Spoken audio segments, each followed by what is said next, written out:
नमस्कार। आज के इस विश्लेषण में हम एक बेहद संवेदनशील और दुखद घटना के तथ्यों पर बात करेंगे। मध्य प्रदेश के ग्वालियर से एक ऐसी खबर सामने आई है जिसने सबको झकझोर कर रख दिया है। एक नई शुरुआत जिसे खुशियों से भरा होना चाहिए था, वो अचानक से एक गहरे दुख और अनसुलझे सवालों में तब्दील हो गई।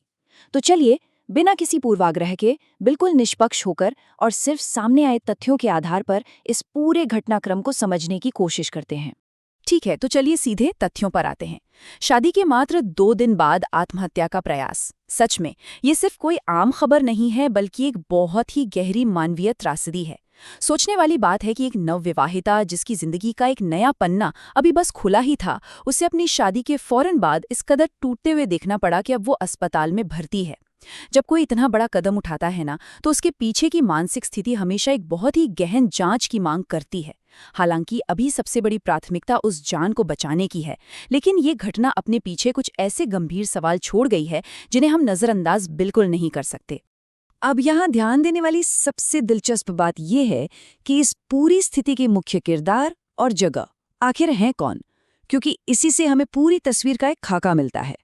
इस विवाह में दुल्हन का नाम है सपना गुर्जर और दूल्हे का नाम है सौरभ गुर्जर, और ये पूरी घटना मध्य प्रदेश के ग्वालियर जिले में महाराजपुरा थाना क्षेत्र के लक्ष्मणगढ़ इलाके में हुई है। इन बुनियादी बातों को स्पष्ट करना इसलिए इतना जरूरी है क्योंकि पुलिस और प्रशासन भी बिल्कुल इन्हीं तथ्यों को अपना आधार बनाकर आगे की कार्रवाई कर रहे हैं। किसी भी निष्कर्ष पर छलांग लगाने से पहले ये बिल्कुल साफ होना चाहिए कि घटना का केंद्र क्या है और इससे सीधे तौर पर कौन-कौन लोग जुड़े हैं। अब जरा घटनाक्रम की कड़ियों को जोड़कर देखते हैं। 25 अप्रैल 2026 यही वो दिन था जब सपना और सौरभ की शादी पूरे हिंदू रीति रिवाजों के साथ संपन्न हुई थी। एक ऐसा दिन जो नए रिश्तों के जुड़ने का प्रतीक होता है, लेकिन इसके ठीक 2 दिन बाद ससुराल में वो खौफनाक घटना घट जाती है, और यह बहुत ही स्पष्ट रूप से दर्शाता है कि परिस्थितियां कितनी अविश्वसनीय तेजी से बदली।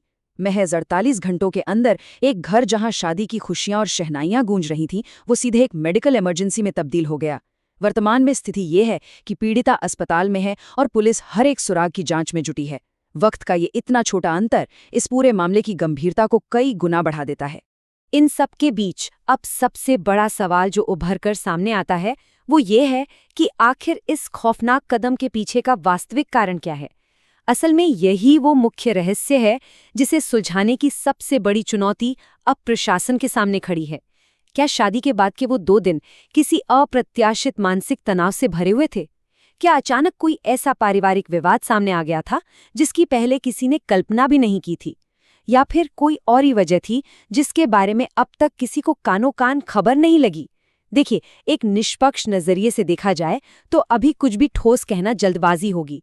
सच्चाई अभी भी पूरी तरह से बंद दरवाजों के पीछे है।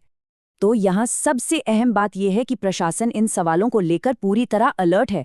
ऐसे सवालों के जवाब हवा में नहीं तलाशे जा सकते।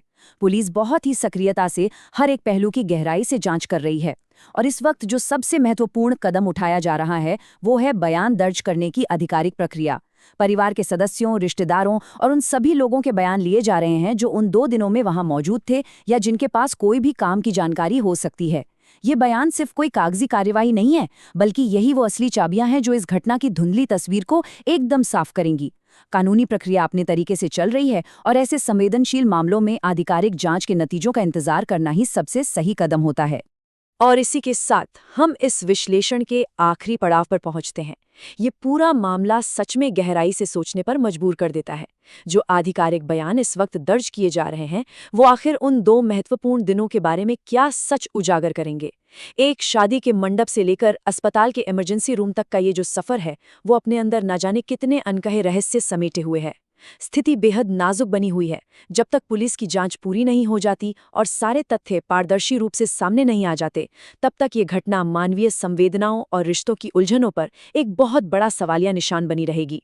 सच्चाई अभी पर्दे के पीछे है, लेकिन ये सोचने पर जरूर मजबूर करती है कि आगे क्या सामने आएगा। आज के लिए बस इतना ही।